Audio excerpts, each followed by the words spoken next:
My thoughts on Jim Cornette. Jim Cornette,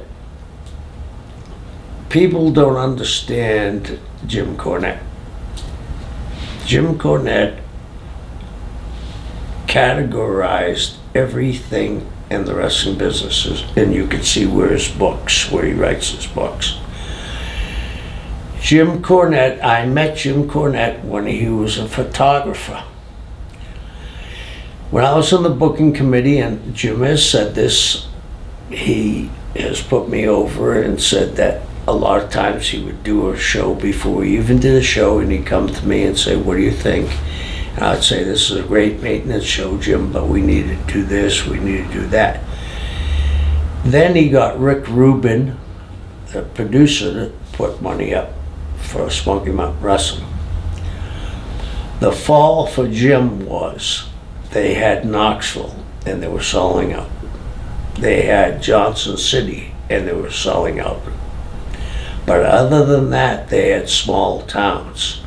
If they had gotten Chattanooga, which was 100 miles from Knoxville, if they got Cincinnati, which was 200 miles from Knoxville, if they got Louisville and Lexington, I think that Smokey Mountain Wrestling could have been in it for a lot longer than it was.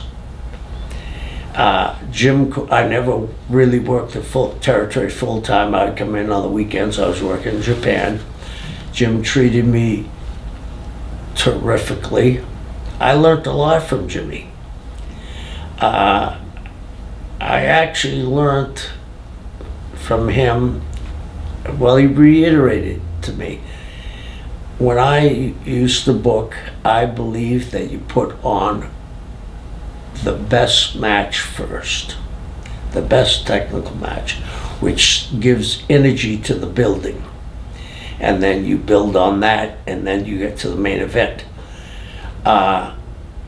Jim did that quite well, and I think it's a shame that Jim got disillusioned with the wrestling business, because I think if Jim wanted to, he could book for any territory in the WWE or Impact, and if you could bring Jimmy to do what he did in Smokey Mountain Wrestling and maybe harness a little bit of his old school, because times have changed,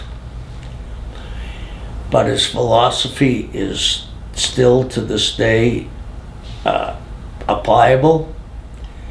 I think Jim Cornette would be a big asset for them, for sure.